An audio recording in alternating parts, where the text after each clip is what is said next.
done Superman, now a super spy. Is James Bond next for you? That all depends on Barbara Broccoli and Mike Wilson.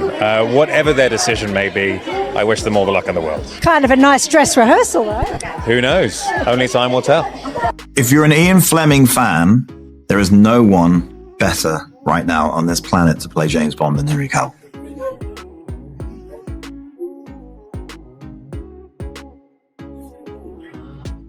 He is James Bond. He's just perfect for it. Full stop. For years, fans have been asking the same question. Who will be the next James Bond? But now, Hollywood is pushing for a black James Bond, completely rewriting the character's history. People are outraged, and the debate is exploding online.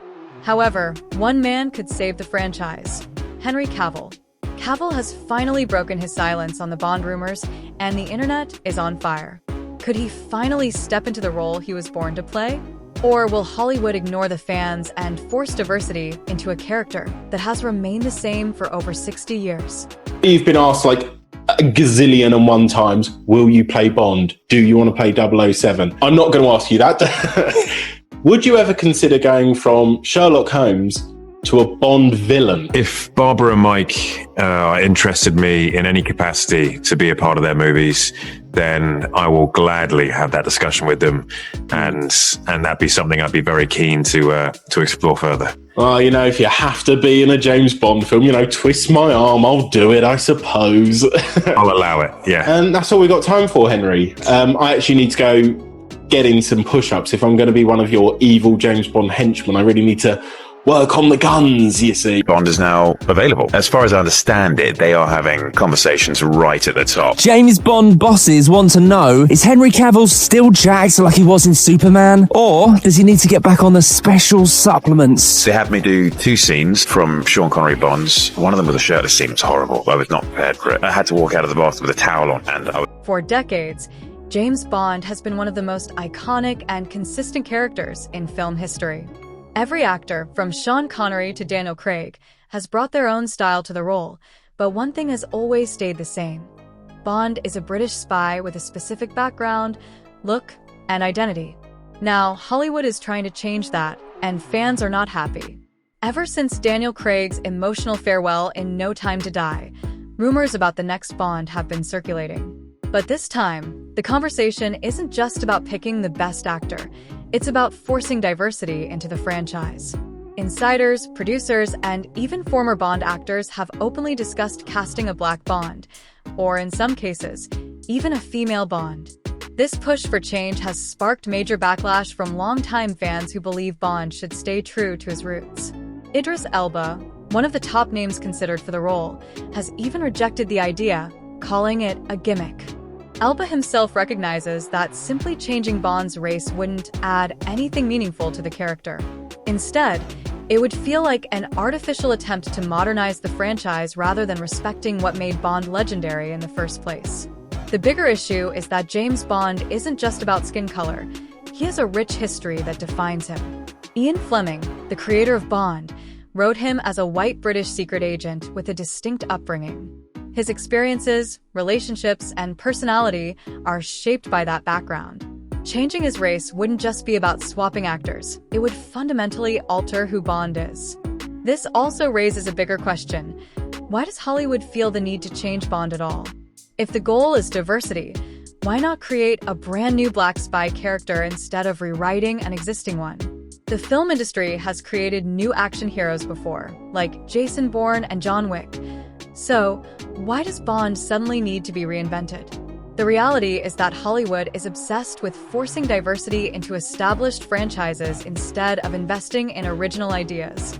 I mean, Ian Fleming was part of this special operations executive, and wrote James Bond, of course. Who wrote James Bond, and apparently based James Bond upon Gus March Phillips, the guy who I played. I reckon it was probably a little bit more than that. It was probably other characters as well, but it's my understanding, controversially, my character, Gus March Phillips, in real life, wrote a novel with a spy character and based upon his various adventures. But he died during World War II, and so he never got to continue writing his books. Had he survived, maybe he would have beaten Ian Fleming to the punch. Oh, interesting. Wow, that's Maybe. interesting. So you're saying Ian may have stolen this idea from Gus? That's exactly what I'm saying. Yeah. And did Gus have the handlebar mustache? No, he did not. He did not. He had a considerably smaller mustache. He did. But you wanted the handlebar. I did. Yeah. And Guy wanted the hand. What Martin is shaking on still. And you? The same. And how do you take it? Straight up. With a twist. Thank you. Mr. Bond. James Bond. Senior on the top. What? On the top. Your accent's chosen. Very good, Mr. Bond. You have been to Russia? Obviously. But I used to drop in occasionally, shooting in a It's very different now. A land of opportunity. in the Ferrari in a garage. Not quite. That belongs to your friends. Tip for your friend. The registration plates for French new models. And begin with that L. Even the Catholics. And what rank do you hold with the motor vehicles department, Mr. Bond? Shall we go? This one is an admiral. Am I going to rejoice, my Nice to meet you, Mr. Bond. pleasure, I'm sure. It's all. Banker. It appears we share the same passions. 3, anyway. I count 2. Motoring and baccarat. Oui, collabore. I hope your third is where your real talent lies. One rises to meet the challenge. Double. Sweetie. Yeah. 5. 6, bank loses. Enjoy it while it lasts. The very words I live by. This issue isn't just about Bond. Hollywood has been doing this to classic characters for years. When Scarlett Johansson played an Asian character in Ghost in the Shell, there was a massive backlash. When white actors are cast in non-white roles, the media calls it offensive. So why is it suddenly acceptable to change Bond's race in the name of progress? The double standards are obvious. Race swapping is only celebrated when it goes in one direction. Fans aren't against diversity. They just want authenticity. They want Bond to remain Bond, not become a political statement. The idea of a black James Bond isn't about finding the best actor. It's about Hollywood checking a diversity box to prove how inclusive they are. That's why people are pushing back. Even within the Bond franchise, opinions are divided. Longtime producer Barbara Broccoli has stated that Bond can be any race as long as he's British, opening the door for a non-white 007. On the other hand, some within the production team want to take it even further, suggesting that Bond could be gay, a woman, or completely rewritten for modern audiences. At this point, it's clear that Hollywood doesn't want to respect Bond's legacy. They want to change it entirely. For years, fans have accepted different actors playing the role, but those actors always embody the same core essence: suave, dangerous, and effortlessly cool.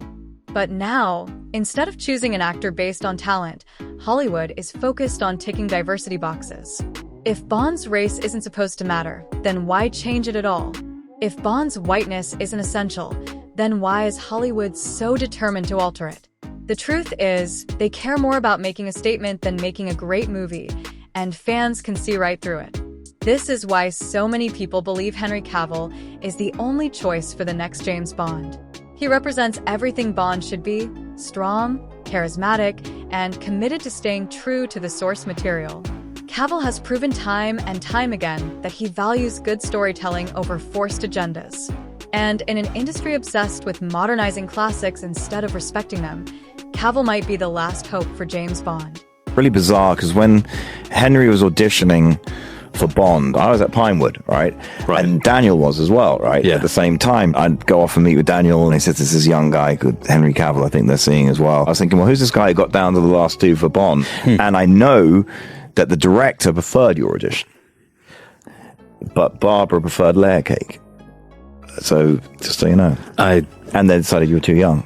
And Yeah. I probably shouldn't have said that. I do think that Daniel did an absolutely amazing job, and he and everyone else involved breathed new life into the franchise, which did it wonders. Once I had screen tested for Bond, and I was on a short list, and my photo was in Variety, then it was, okay, this guy might carry some kind of name now. And so it started to help things build. This was just down to me and Daniel. And I was the younger option. I think, they obviously went with Daniel, and I think it was an amazing choice to go with Daniel. I probably wasn't ready at the time. And I think Daniel did an incredible job over the past movies. So I'm happy they made that. This isn't just some fan casting dream. Cavill has been in the conversation for nearly 2 decades. In fact, he almost played Bond back in 2006 when Casino Royale was being cast. According to director Martin Campbell, Cavill was one of the final 2 contenders. It came down to him and Daniel Craig. Campbell admitted that Cavill had the perfect look, the physicality, and the acting skills. But ultimately, the producers decided he was too young at the time, just 22 years old. They needed someone with a more hardened, world-weary edge. Fast forward to today, and that issue no longer exists. Cavill is now 41, the perfect age to take on Bond for a new era. He's no longer a fresh-faced newcomer. He's a battle-tested action star with an impressive resume. His performances in Mission, Impossible, Fallout, The Man from UNCLE, and even Argylle prove that he has the charm, grit, and intensity that Bond requires. But there's a problem. He's not Hollywood's diverse choice. While Cavill has everything fans want, the current Bond producers are hesitant to cast him. MGM has stated they want a Bond actor in his 30s, which means Cavill might be slightly too old for their ideal pick.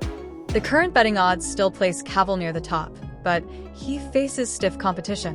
One of the leading candidates is Regine Page, best known for Bridgerton. While Page is a talented actor, it's clear that his name is being pushed for diversity reasons rather than fan demand. Other contenders include Tom Hardy, Idris Elba, and Aaron Taylor-Johnson. However, Hardy and Elba face the same age concerns as Cavill, while Taylor-Johnson, at 34, might be a better fit for MGM's preferred demographic. The real question is, will Hollywood try to sideline Cavill again? Not tell you how much I enjoyed this movie that you're in, that everybody's going to start enjoying on Friday. It's just a total blast. And I did not know the story of how there was a group of men and women as well that turned the tide of the war by taking on this black ops mission in a world where that just doesn't happen. Yes. Right. It was a new concept for the time. Right. And one of the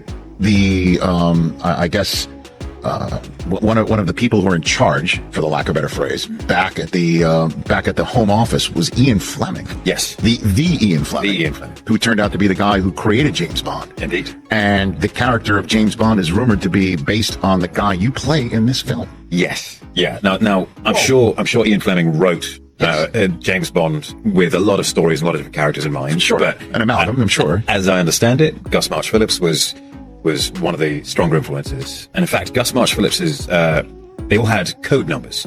And Gus was W01, which is what eventually became 007. Yes. Over time. And they all had these little code numbers just so they could reference each other and be deniable in their operations.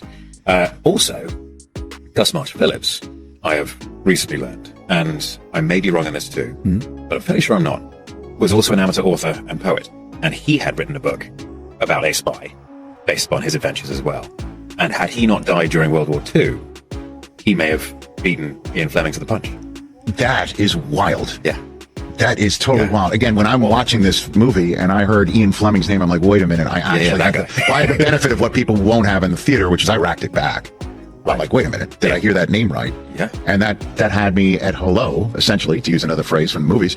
And Carrie Elwes's character, is that M? Is that from... Yeah, that's M. From Bond. M. Yeah. Dame Judi Dench. Well, eventually, 6 degrees of Kevin Bacon later, it just adds another layer of coolness to this film. And so I just want to ask, and hope I'm not putting you in a position, is there any Bond in your future still? Is there any possibility of this? I have no idea. All I've got to go off is the rumors. So it's the same information you have. Right. Maybe I'm too old now, maybe I'm not. We'll see. It's up to Barbara Broccoli and Mike Wilson, and we'll see what their plans are. Well, I mean, you're playing the guy who Bond is based on. This isn't just about finding the best actor. It's about whether the Bond producers will prioritize fan expectations and storytelling or push an agenda instead. Cavill is the clear choice in terms of ability, experience, and audience demand. But if the studio is more focused on checking a diversity box, Cavill could once again be passed over for the role he was born to play. However, there's one major difference this time. Amazon now has full control over Bond's future.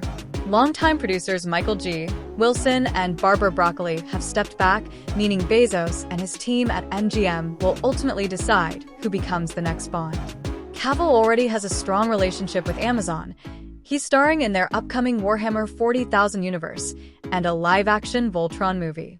This connection could work in his favor, making it easier for MGM to justify casting him despite their preference for a younger Bond. At this point, the decision is simple.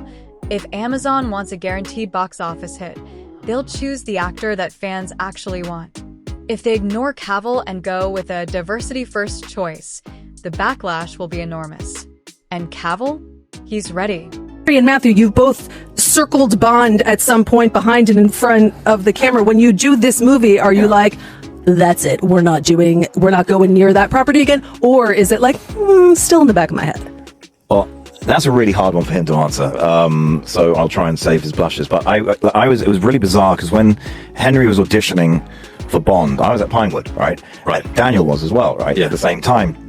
And I'd go off and meet with Daniel, and he'd say what's going on. He says, this is a young guy, Henry Cavill, I think they're seeing as well. And I'd work with, no, we hadn't done Stardust yet. No, we hadn't done Stardust yet. But that's how you came in. That's how you came into my radar. I was thinking, well, who's this guy who got down to the last two for Bond? Yeah. So that's how I discovered you, because you were audition. And I know that the director preferred your audition, but Barbara preferred Layer Cake. So just so you know. And then so you were too young. Yeah, I probably shouldn't have said that, but the Broccoli's not that keen on me anyway, so what have I got to lose?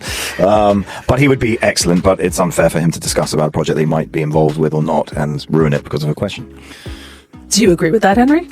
I neither agree nor disagree with anything. How do you feel about the fact... He would be a great Bond villain. This guy could be the new Blofeld on a different level. Yes. Well, you've done some amazing villains Thank you. Before, so this got to be a bit of a departure. You are in many ways the hero. What's more fun? They're both fun. Yeah, it depends on the part. Yeah. Henry, don't worry, you can relax. I'm not going to ask you another Bond question. Well, maybe just one. How does it feel that indirectly, it's Matthew's fault that you didn't get Bond because Layer Cake was so good? I have nothing to say about that. All right.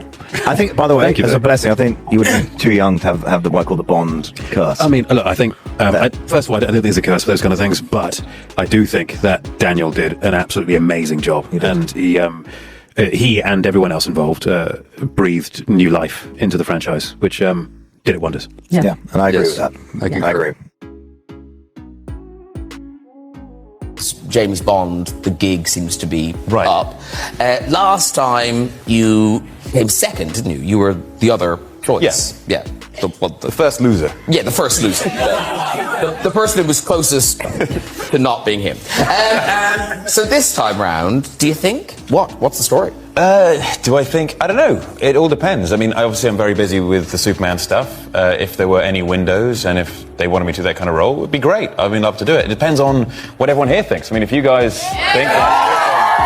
What about maybe an MI6 agent?